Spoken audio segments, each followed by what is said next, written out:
Got on my leather jacket thriller. The show ain't nothing iller. Man, I'm a lady killer. If I want her, I'm a stiller. I promise I can make her fly away like caterpillars. So if you don't know by now, then you should probably get familiar. Okay, hi everyone. Welcome to the Vaughn Agency Ask the Expert, and today we are going to get familiar with author Martin Lee, who has written a book called Recovery in Black and White in America. The book is about drug and alcohol addiction and the truth behind recovery. I just welcome Martin to the show. How are you? I'm fine. Thank you. Thanks for having me. Loving to have you. Hi, George. How you doing? Pretty good. Hi, Leticia. Hey, Marvin. Thanks for joining us today.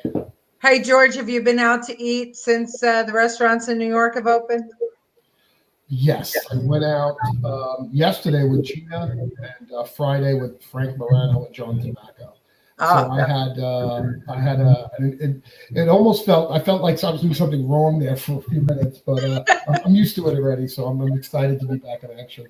Well, thank God that the world is starting to recover a little bit at a time. But let's talk a little bit about our friend and our guest today, Martin Lee. I just want everybody who's watching to know that Martin and I are Facebook friends, and I learned about his book on Facebook, and I was so excited that he wrote this book, and it is such an important topic for so many people, especially now in these very, very stressful times.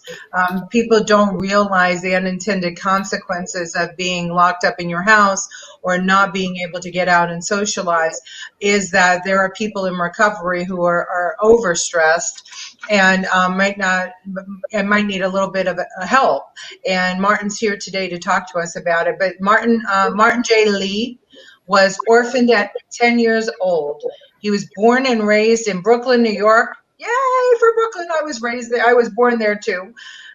And as an adolescent, Martin moved to Philadelphia, Pennsylvania. He went on to become an all-city, all-area, and all-state basketball player in high school. And he received a basketball scholarship from the University of Pittsburgh. He has a BA degree in English literature from Lincoln University and became a certified railroad engineer for Conrail in 1986. And if that wasn't enough, Martin raised his two children, a son and a daughter, as a single father. And while he was raising those two children, he worked one-on-one with court-adjudicated wayward youths as a mentor for 15 years. You are an amazing human being, Martin, and I am so grateful to have you as my Facebook friend and as our guest on the show today. So welcome, Martin J. Lee. Thank you. Welcome. So, Martin, for all of our viewers, why don't you tell us a little bit about yourself, about your background, about what it was like playing in high school and college basketball, and then going on, to work for Conrail. Tell us what that was like for you. Okay, I lost my father at 5 to leukemia. My mother, it was either her second or third heart attack when I was 10. So now I'm without parents, and I'm the youngest of 9 children. And 5 of us are stair-stepped. So I have a sister, 2 sisters, and a brother who were a year apart from me. So we're all young kids, and we got to fend for ourselves. I was abused bad by my caregiver after my mother died. So me and my sister and I ran away. I lived with a friend in Brooklyn. My sister also lived with a friend. She's not 2 years older than me. She's about 18 months older than me. She's passed. May she rest in peace. May she rest in peace. So I didn't know where I was going to go. The woman who took me in, listen to this, she had 3 children of her own. My best friend in this life, to this day, he's still my best friend, took me home. And she took me in with 3 children, a single mother. She took me in. School is about to start. I stayed with her an entire summer. and got a job, a summer job. But now it's time to go to school, and I got nowhere to go. I get a phone call from my sister. Hey, Marty, everybody calls me. I'm in Philadelphia over Aunt Catherine's. She says she has room for you, too. That's how I got to Philadelphia. Wow. And I played ball. It was really my drug of choice. I love nothing more than basketball. When I was on the court, anything in life was out. The only thing I thought about was what was going on in the game.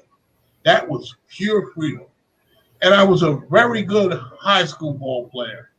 I played against Kobe's father for the Philadelphia Public League Championship, and they beat us. His father preceded Magic Johnson. His father was so talented in high school. He was 6'9", and he did what Magic did before Magic. So I was really good in high school. I got over 30 college offers. St. John's, Dayton, and Pittsburgh were the three who really wanted me.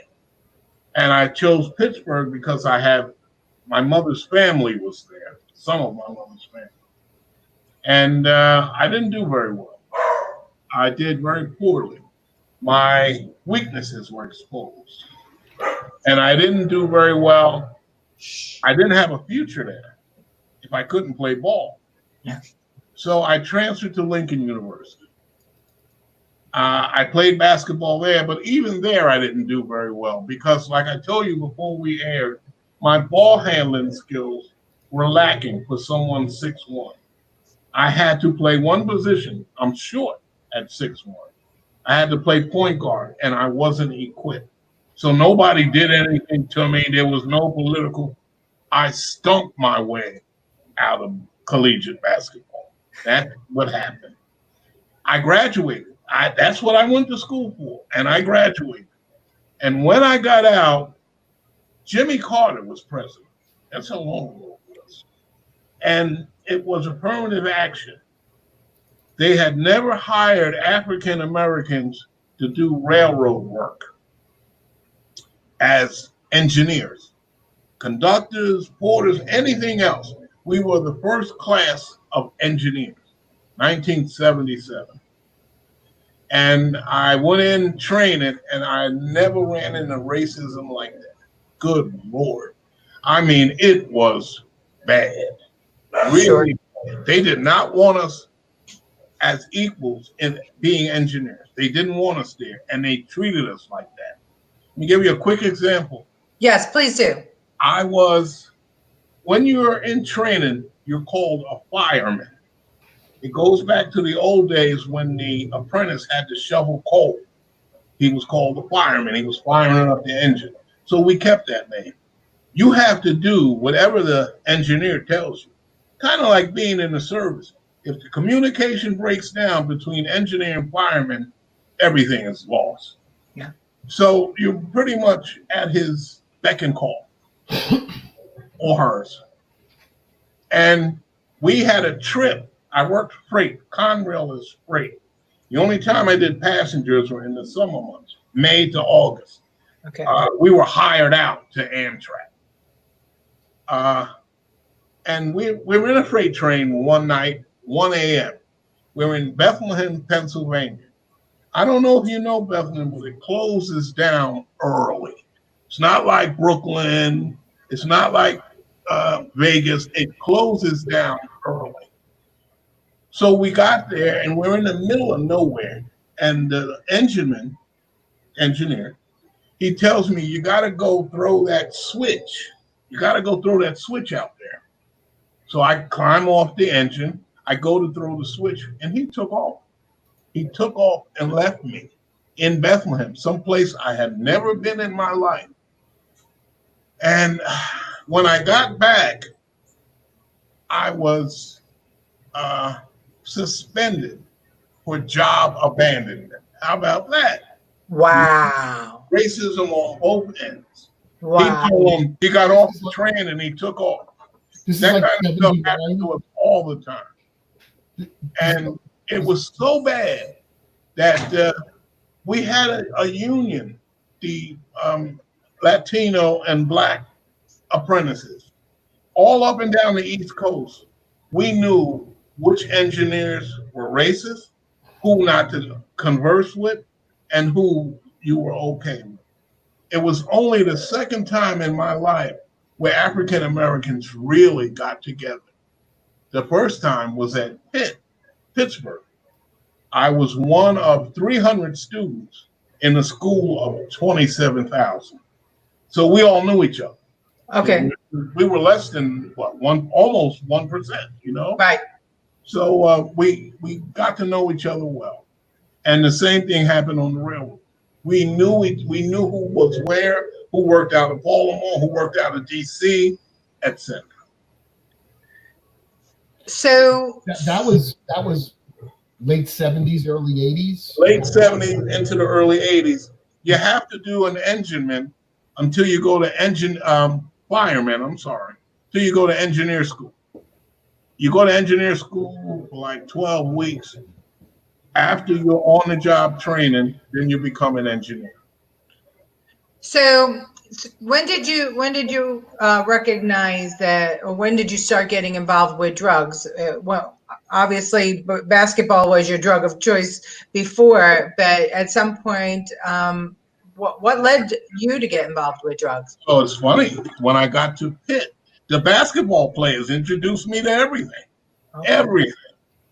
I had a problem.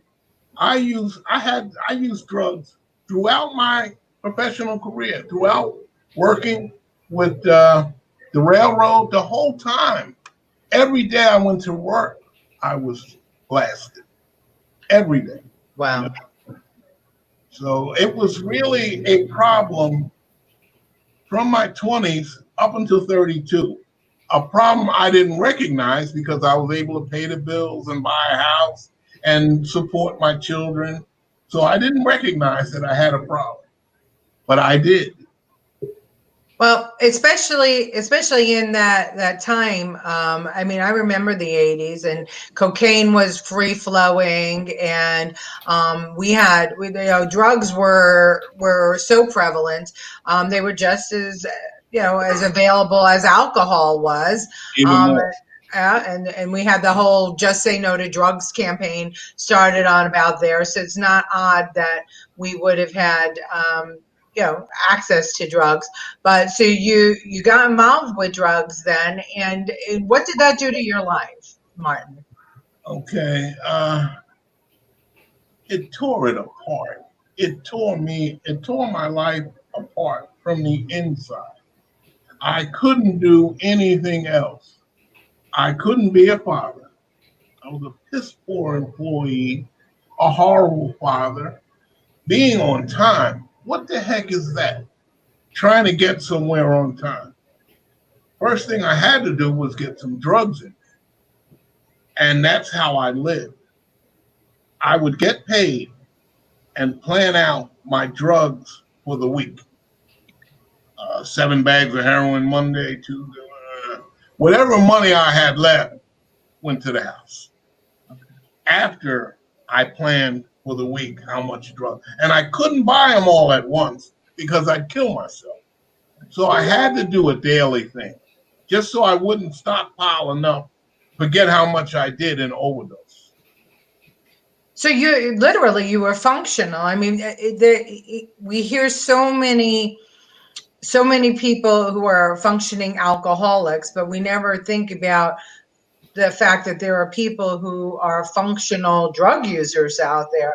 And with a drug as hard, I guess, as heroin, it's interesting to hear that you were able to keep your wits about you enough to know, let me meet it out. Let me not do too much. Let me not wind up a statistic and be an overdose. So that's an interesting. I know that I never heard of anybody who was able to do heroin that way. So that's very interesting that you were able to do that.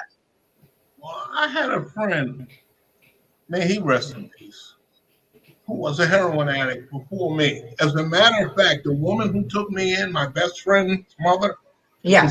it was his brother. And I'll never forget him saying to me, speaking of heroin, dope made me sick. Now, the only relevance I could put to that was sneezing, chills. No, it made him sick spiritually. And I didn't realize that till I started doing it. You think I was functional? Go talk to the people I worked with. All those who wanted to hit me in the head with a sledgehammer. How bad I got on their nerves. How everything you do is manipulation when you're a drug addict. How you look people right in the eye and lie to them. And that's not functional. That's disgusting. And that's when I got in recovery. I could look over my life and say, good Lord, thank you. I'm still alive. What was your recovery process like? Like when did you did someone take you kicking and screaming, or did you wake up? No, it was so hard. You used the word juggling, Leticia.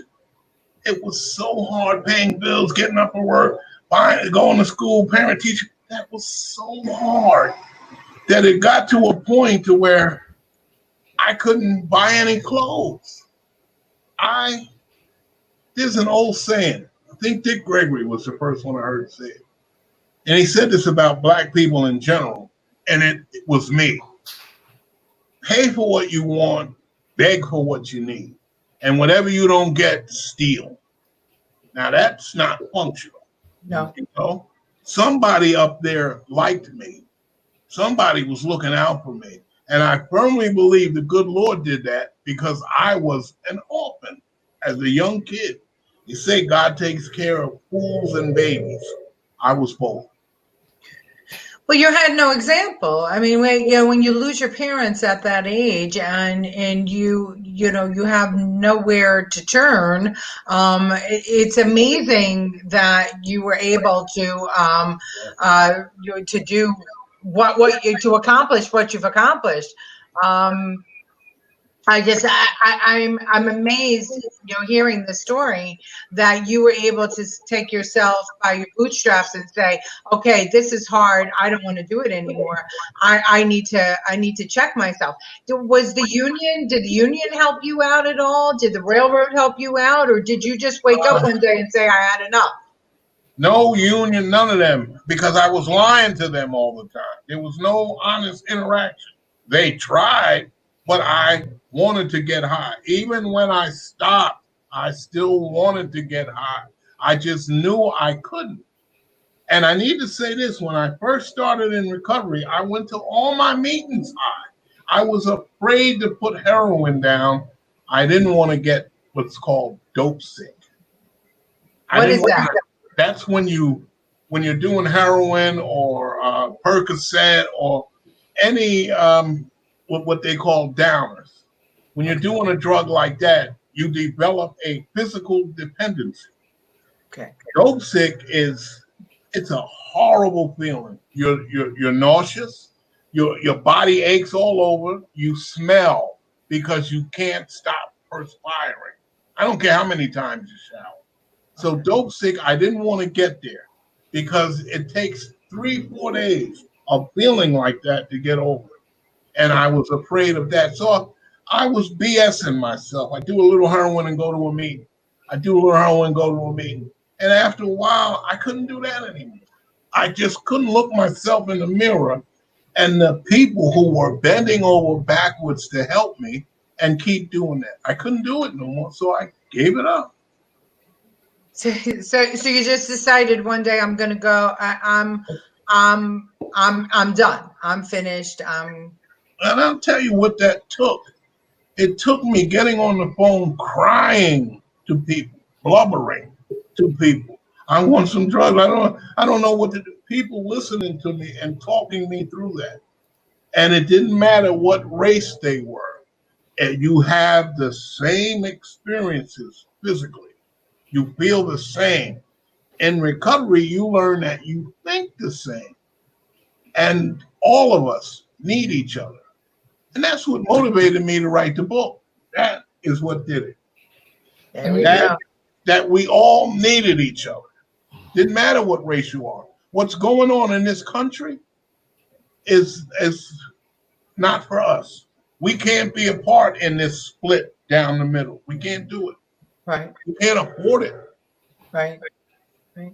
And it's so stressful, and it's absolutely so difficult to want to stay sober in this environment. And it's interesting, right, that we decided, and I think you and I touched on this yesterday, that the many governors whose states were closed decided that church was not allowed, that meetings were not allowed, that mosque was not allowed, that temple was not allowed, but liquor stores were allowed to stay open.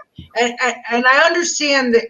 I understand why they did that, but the message that sends, the crazy message that sends, it's okay to drink your sorrows away, but you can't pray.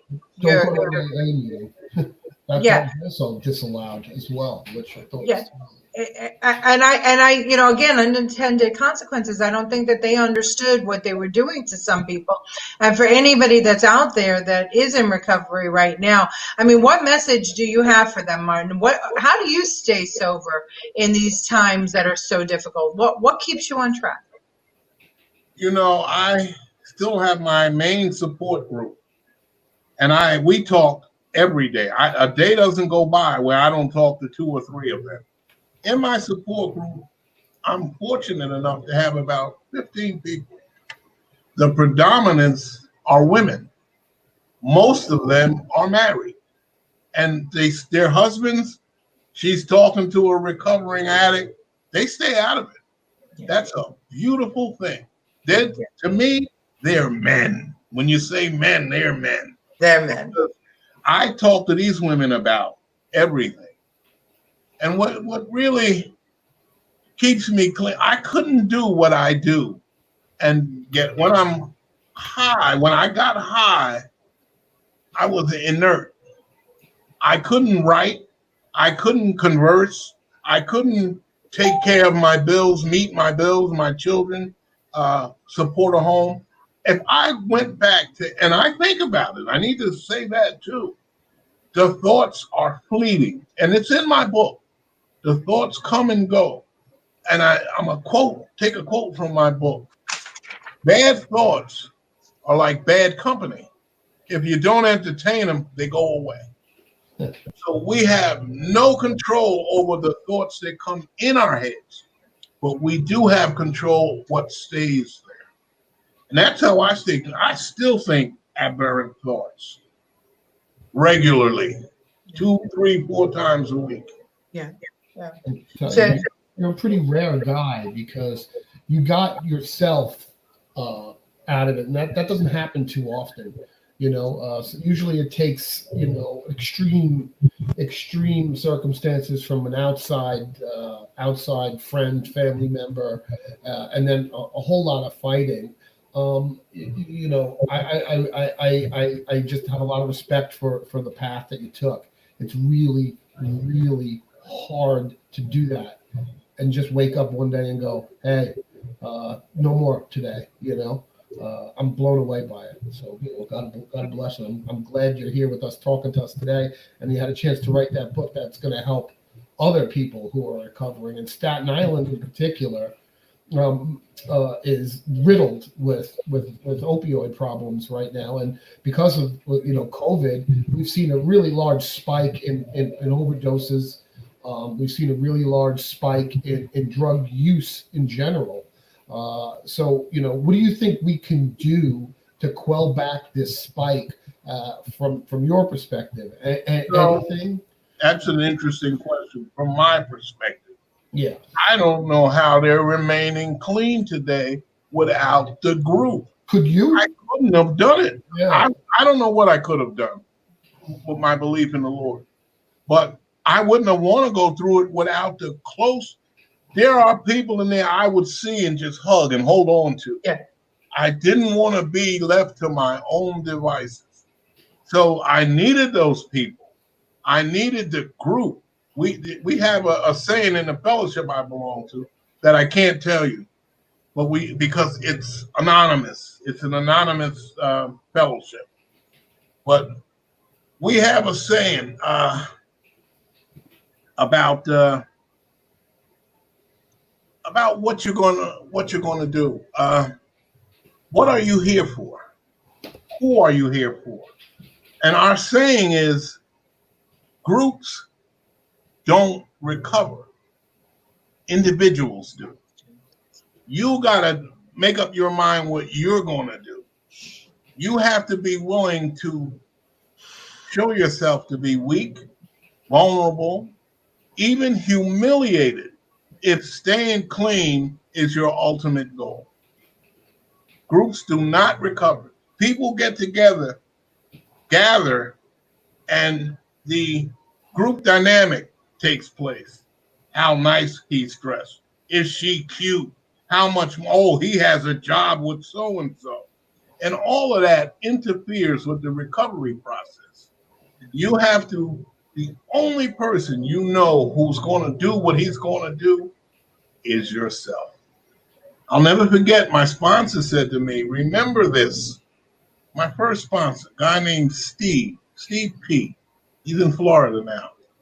He said to me, when he was talking about what I was going to do, he was saying, and it's an old saying, he's saying, what they eat won't make you fat. You got to make up your own mind what you're going to do, what you want to do. You got to give yourself to the program. People may, because he said this too. He said, you got to remember all the people here are the same people who are in shooting galleries, crack houses, in and out of jail. So trying to look for a really honest person is a waste of time. The only person whose honesty you can rely on is your own. You have to be honest about yourself. Martin, were you ever concerned about your children and them using drugs? How did your drug use affect them? It's funny you say that because I remember my daughter, who's my youngest child. She asked me once, Dad, don't you like things? Going to the movies, doing this. Don't you like nice clothes? I said, when you start using drugs, none of that matters anymore. And they saw and heard. I took them to meetings with me. I couldn't leave them anywhere. I left them all day after school. They were with the daycare. I couldn't afford to leave them anymore after that. So I took them to meetings with me for about 6-7 straight years. And they heard all the degradation. And when they heard how poorly the drugs had brought our lives to, the point the drugs had brought our lives to, how poorly we were living, they didn't want any part of that. God bless them. I say that too every day. God bless them. So in essence, your addiction may have been a blessing for them. It was. And so it's exactly it's opposite of what we hear all the time, right? That that the disease is inherited usually from the parent. You actually found a way to make sure that didn't happen for them, and that's amazing. I mean, that's truly amazing. And another reason for you to be proud, because I don't know that parents would. I don't know that many parents would feel that they could lay themselves that bare and vulnerable to their children, to let them know, what the real truth was. And for you to do that, you probably changed the course of every child that's going to come from your lineage from now until eternity. So bravo for that. So Martin, what would you say to a parent who thinks that their child may have a drug problem or maybe going down that road, jumping from or building on what we just talked about? I mean, how would you suggest that a parent talk to a child that they suspect is either using drugs or getting in with a group that might be the next step? Well, what stopped me from using needles, which probably would have killed me, was seeing abscesses. People had maggots coming out of their legs from the excessive use of needles. So I didn't want any part of that. And I say that as a prelude to exposure stopped me from using needles. Exposure can stop your child from getting with children who are getting high. Let them see the ugly side of addiction.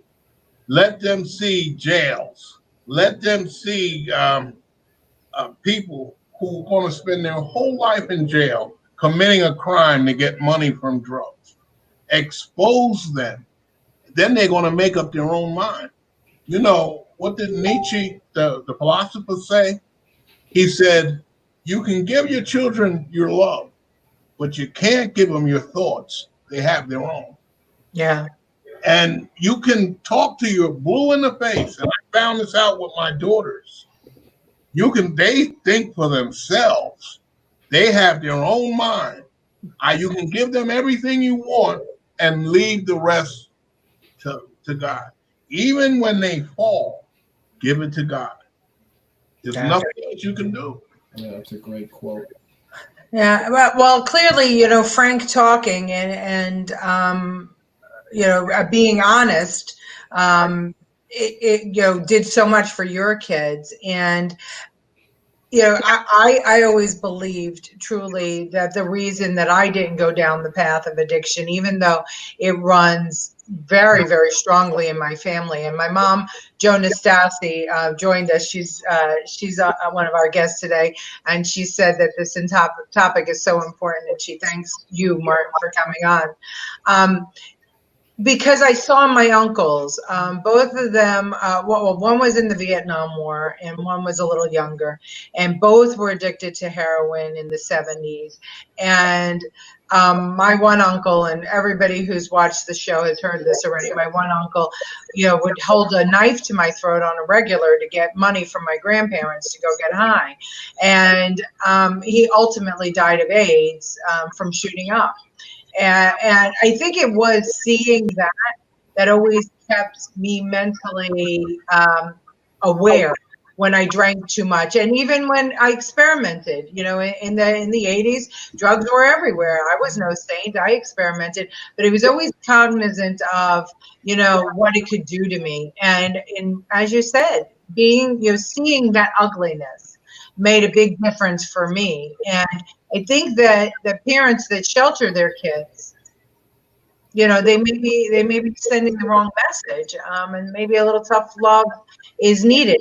But Martin, as far as recovery, that's a really personal thing. And I know that my grandparents were very, very frustrated trying to get my uncle off of heroin, and they did everything from letting him sit in jail without bail to putting him out of the house to, they did everything, including, I think, dropping him off in the woods upstate and letting him find his own way home. But he just refused. He refused to get clean. What about those parents that have tried very hard to get their kids in recovery? What message do you have for them? And I've seen in recovery, I've seen 18-year-old kids die. There's nothing more heart-wrenching than that. I'm talking really lovely kids. And I'm not talking criminals. I'm talking about the nicest kids. And they died. And there's nothing that'll hurt you more than that. For a parent who is afraid that their kid is going down the path of recovery, don't help them get high. Don't assist them in their degradation. Don't be an enabler. I hear people, and this didn't happen to me because I had my own home. People who lost everything, moved in with their parents, robbed them blind. Their parents wouldn't open the door no more. They would slide them food and sandwiches through the mail slot. And I suggest that for a parent who has a child who's facing addiction, who's going down that road. Don't help them. If they're not listening to you, and that's one of the tenets of addiction, closed-mindedness, tunnel vision. Only thing we know is I want what I want, what I want. That's the core of our disease. That's the core of it. Total self-centeredness. And it's hard listening to anybody. So it's hard for a parent to see your kid running down the street about to bust his head on the pavement, and you got to let him do it. But you If gotta you love them, you'll do that. Let him get him or her get their own injuries, their own experience. That's all you can do. You can lead a horse to water. You know the rest. You know, an addict. Let me say this: an addict can be beaten, prayed over, jail. They will not stop until they're ready to stop. And it has to be personal, right? I mean, it has to be, that thought process has to, it's a very personal thought process, and who knows what could spark it, right? I mean, for you, even your children, right? Having your children didn't stop you from doing drugs, but eventually you decided, I'm done. I've had enough. When I got them alone, it helped me. When I got them alone, I wanted to get, I need to go into that if I have time to do that. Yes, please. Yeah. And this is what got me to all Caucasian meetings. My kid's mother wanted to take up with someone else. My wife, the children I took care of. So she put out a lie that I was a woman beater. And not everyone, let me stop that. A whole lot of people in recovery wanted to hang me. And I mean that literally. Oh, he's a woman beater. They never listened to what I had to say. She went to meetings, lied. They bought her story hook, line, and sinker. And being a black man, that hurt me so bad because I got to deal with racism every day. And now I got to put up with my own people. Let me tell you what they did. To this day, it bothers me. It sent me right to therapy. They took my children out of my house and hid them from me. Jesus. 17 days. That's what made me leave inner city meetings and go to the suburb where the Caucasians were gathering. Oh, so the meetings you go to your fellowship was all white. The fellowship is segregated, believe it or not. That's another thing made me write the book. Okay. But still, for the most part, in the suburbs, it's predominantly Caucasian. In the city, it's predominantly Latino and Black, except for the Kensington area of Philadelphia, which is a melting pot of everybody. Okay. Poor whites, poor Latinos, poor Blacks, they all live together. I was so hurt and disgusted that my people did that to me. There wasn't nobody white there who took my kids. Wasn't nobody white who was spreading the lie. Oh, he don't want them kids. He wants that woman back. So I had to go to meetings and people cast looks on me that you would have thought I was Ted Bundy. They treated me like I went through a year of that in a place I had to go to. It was either that or get high again. Right. Finally, I go to court. The judge interviews all of us separately. The judge says, I've been on this bench over 30 years. I have never seen children of an abusive father asked to be with that father. Miss, I don't believe this man was beating you. The fellowship bought her crap, but the judge didn't. And the judge awarded me full custody. So now time has moved on and my kids are older. And they came to me together and said, I don't want to go to meetings no more. We are not drug addicts. My daughter was the spokesperson. My son was standing behind and going, yeah, that's right. Yeah. So I stopped taking them. They were 13 and 12, respectively. He's a year older. So that's when I started making meetings with predominantly Caucasians. And I want to say this. I have never been around so many Caucasians, 30, 40, 60, 70 a night, and run into so little racism. All of those people wanted to get clean. They didn't give a heck what you were. Not all of them. I did run into racism, but sparingly. Yeah. Very sparingly. We all had one thing in common, and that was let's get clean. So when I ran into racism in 6 years and 9 months that I made all predominantly Caucasian meetings, I can think of 3 racist experiences. And nothing so bad that made me say, I got to get away from them. Yeah. But in the city, after they did what took my kids out and they hooped and I said, I got to get away from them. And they're my people because I wanted to stay clean. And I remember talking to my sponsor and I told him, I'm not making meetings in the city no more. I'm going where the white people are. And that's where I'm going. I said, I have no problem with that. As a kid, I was 8 reading on a 10th grade level. So they bused me to an all-white school. And in high school, after getting shot by my people in high school, I transferred to an all-white high school. So being around predominantly Caucasians never made me uncomfortable, not from a little kid on. I mean, I did science projects, played sports. They took me to especially the Italians who took me to their homes. And it's in my book, and I mention this. I have met racist Italians. I have met idiot Italians, but I have never in 65 years of living met an Italian who wasn't generous. Never. That's my experience. I want to tell you that. We want to be known for feeding the world.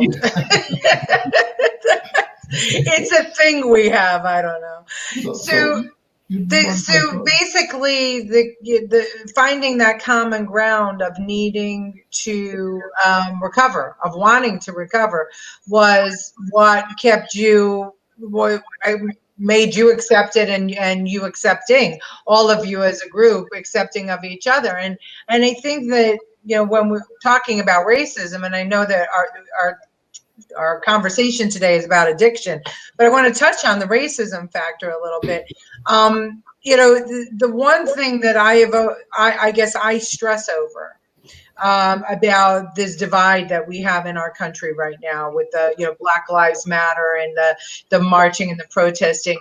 I think what I'm stressing about is that the civil rights movement was over 60 years ago. The women's rights movement, if you will, started over 100 years ago, right? And we're fighting both of those. Still to this day, we're fighting to have our rights and our voices heard, both women and African Americans. And I worry that the reason that is not because in their hearts people are all racist, or the majority of people, or but majority of men don't like women, or the majority of men are misogynist. I believe that the messaging is wrong, because the messaging doesn't include everybody. And when you start to segregate people out and say, you have to treat us a certain way because we're women. And we want this special treatment because we're women, but we don't want you to make us, stand out because we're women, or we don't want you to talk down to us because we're women. You're confusing the situation. If we start to talk about that every human being has basic rights in this country, whether you're male, whether you're female, whether you're black, whether you're white, whether you're Chinese, whether you're Japanese, whether you're gay, whether you're straight, if we start talking about each other as equals, as all having the same rights, then we can connect with each other on the things that we all hold dear to us. And that's right. Who doesn't want a safe, clean home to live in? I don't know one human being that doesn't. Who doesn't want the opportunity to worship the God of their choice without any interference? I don't know anybody that doesn't. Who doesn't want to actually be employed and make something, create something, give something, produce something? I don't know many people that don't want to feel like they're useful in one, and to get paid for it is a fantastic thing. Who doesn't want to expand their mind and learn? I don't think anybody. So we're focusing so much on our differences that we're forgetting that the majority of us want the same thing.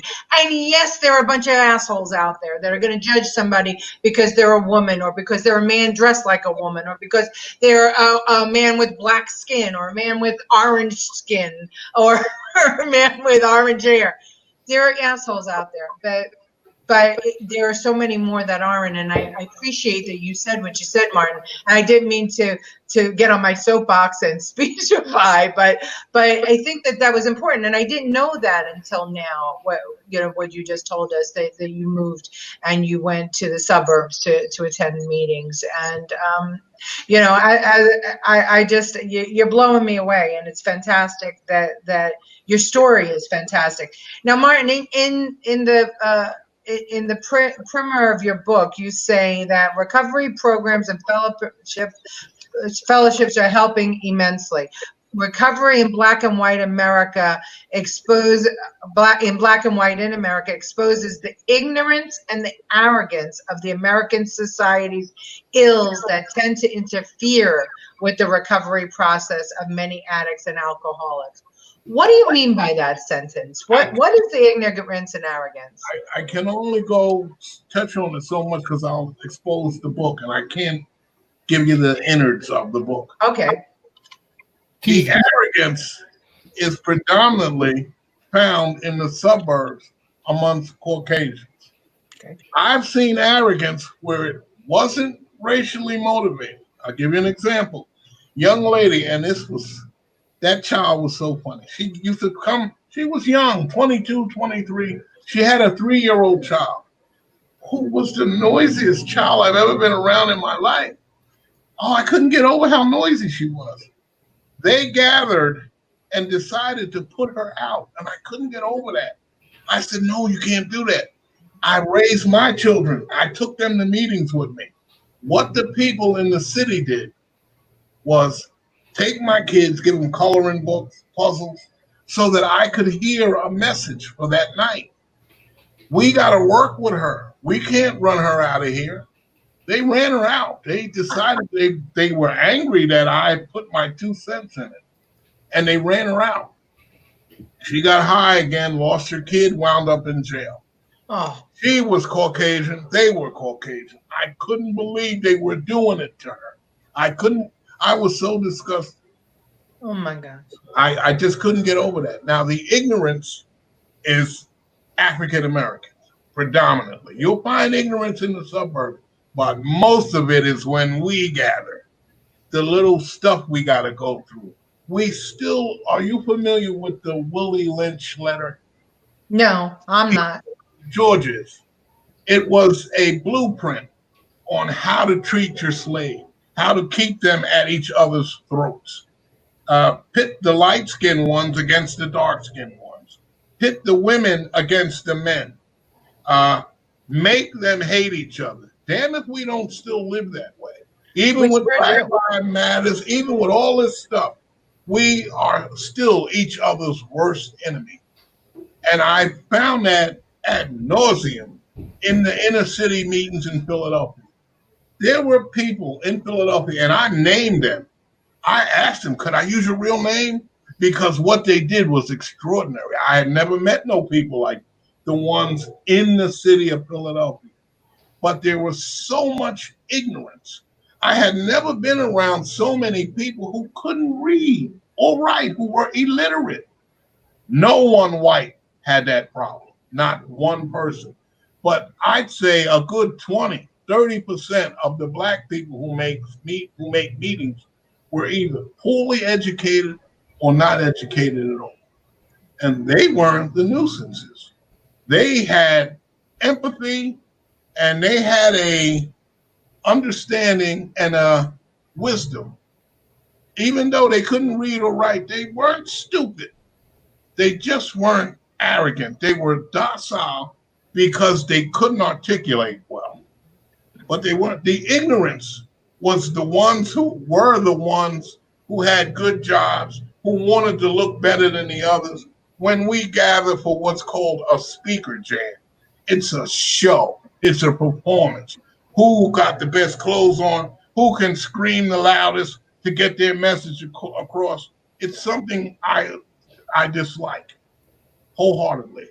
But still, I need to say this: even in an atmosphere where that much ignorance is, recovery happens. If I'm in a room and 10 people are ignorant, one person will come and grab me. Listen, brother, I hear you. I'm in your corner. You need help. And they'll slide you a number. A woman will do that. A married woman will do that. Call my house. A friend of mine, I can't get over this guy. He turned his addiction to drugs. He's addicted to helping people. That's all he wants to do. And if you call his house to talk, his wife will answer and say, he's not here. Is there anything you want to talk about? Now, how about that? It can't get any better than that. That's what I ran into in Philadelphia, but a whole lot of jealousy, a whole lot of ignorance, just a whole lot of stupidity. It's to the point where I finally, when they took my kids, I had to get away from them. And then I need to say this, I had to go to therapy because I wanted to hurt the people. The guy who physically took my kids out the house. The people who were going around saying he's a woman beater, telling my sponsees that, people I sponsored, who didn't ask me anything.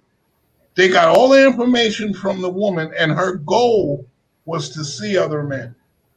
When I got my kids, my daughter said, oh, thank God, Dad, you rescued us. Mom was leaving us anywhere. So that's the epitome of ignorance. Yeah. That is it, and I found it in the inner city meetings in Philadelphia. Ego is the devil's tool. Is if we can eliminate ego, I think we'd be better off in the world. I don't think it's a black or white thing. I think it's big egos cause big problems. What you're saying, George, you hit the nail on the head. Go to a meeting, any meeting, and close your eyes. You won't know who's white or black, save for the inflection in their voice. That's right. We have a different way of talking. Outside of that, we share the same things, the same issue. It's not a black or white thing, addiction. It's not. Recovery is. It is black or white, and we need to rid ourselves of that. We cannot afford it. And that's that's another thing that motivated me to write the book. Yeah, I can't wait to read the book. I'm really looking forward to it. I want to throw a question out there to you, if you don't mind, Leticia. I'm sorry if I'm hijacking. Go right ahead. This topic is dear to my heart, right? So, how much of addiction? How much do you think the war on drugs played in making addiction worse or better? I don't believe that there was a war on drugs. It was a political movement. I firmly believe this, to incarcerate more black people. I agree with more black men and women. It was a movement to destroy our community, not to stop the drugs. Because the people who were behind Just Say No were in bed with Noriega and Sandinistas and bringing drugs into the country and trading drugs for arms. So we were talking about a war on drugs, and we were facilitating drugs coming into the country. When I say we, I mean our country. Yeah, our country. It was an economic war too. Yes, it was no war on drugs. Right. So Go ahead, George. I'm sorry. Go ahead. Would you today, being through your struggles, would you be for making drugs legal? Oh, that's a rough one. I know that's a tough question. It is a tough question. For me, I would, because I don't think the war and the incarceration helps the situation. That kind of rhymed. But that's what I learned from being in rehabs. Heroin, cocaine, amphetamines do not harm you like alcohol does. Alcohol, what you go through in alcohol is irreversible. Yeah. You can stop using cocaine, heroin, you can stop using that and come back. not from alcohol. Once it's got your liver, you're done. You're leaving here. Yeah. Yeah. So no, I don't. I can't answer that. I wouldn't want it legal because I'd probably go kill myself. You know, I can't answer that. Making drugs legal. I'm leaning more towards no, don't do it. Yeah. It's a tough question, but there have been countries that have done it, and they saw a spike in drug use. But what they did was the millions and billions of dollars that they saved in fighting that war that's never won, they used to offer uh, services to people who were looking to get clean. And they found that after the first couple of years, that it stopped being sexy anymore because it wasn't illegal, and so it stopped being sexy, and it was available, and it was regulated, and there were less arrests, less killings, gang wars and things like that. And so some are reporting really good results with it, and some not so great results. So it's not an easy question because it's stunning. If you say all drugs are going to be legal tomorrow, it's a shocker. And how we've been taught our whole life drugs are bad. How could you make them legal? But the other side is maybe this war on drugs, as you said, isn't really a war on drugs. It's been a shell game. Because really, we're America. We can't figure out how to keep drugs out of America. Come on, it's a game. I just want to, before we're winding up, we have 3 minutes left. Connie Barone is saying hello, and she said, "Wow, what a story! I would love to read his book." And mine is on the way. But let's talk about how people can order the book, Martin Lee. It's on Amazon and where else? Okay, you can get it on Amazon. You can get it on eBay. You can get it at Barnes and Noble. You can call Dorrance. Can I give the number? Yes, please do. Call Dorrance, the publisher, direct. The number is 800-788-7654. You can order direct from them. So those are all the places you can get it. I strongly suggest that everyone order the book. We've seen many books written by professors and pundits and medical people in the medical field, but I've always felt that when we have a subject where a person has lived through it, you're going to get open and honest information. And so, Martin, I'm really looking forward to reading the book. And before I let you go, I want to ask you, Martin, we tend to have a large following of elected officials on our show. So can you tell government officials, what do you suggest they do to help to address addiction in America right now? What could elected officials, whether it be locally or federally, what could they do to address this crisis that we have with addiction? Treatment. It has to be treatment. I would say stop the drugs from coming in, but that's too big. Right. Treatment. You put the emphasis on treatment. And you have to meet drug addicts where they are. If they stand in your face and lie to you, you have to be okay with that, because that's what we do. Not just the person in front of you, all of us. That's who we are. You have to accept us for who we are and be willing to treat us. And you gotta have a boatload of patience. Because it doesn't always work the first time, right? And what would you say to the one thing that always got me confused? So there are some judges that when somebody's picked up for dealing drugs, now this is somebody with a large amount of drugs with them that are selling those drugs, and their lawyer asked the judge to put the dealer in treatment rather than put the dealer in jail.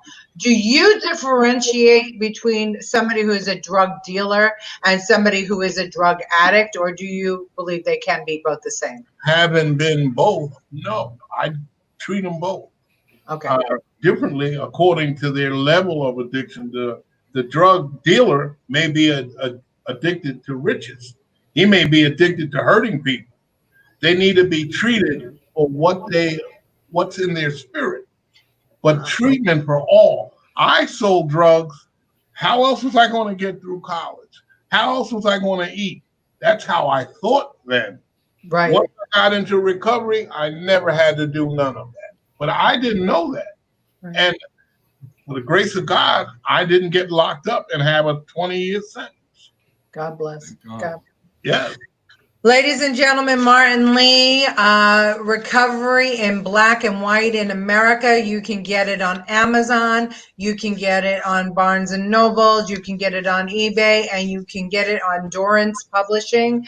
Martin, thank you so much. It has been a real pleasure having you with us today. I'm so grateful for you to be my Facebook friend and for you to share your wisdom with us today. Everybody have a great day. Our guest on Friday will be announced. Thank you all for having me. I hope we can have you back, Martin. This was a great show. Thank you very much. Thank you. Are we off air?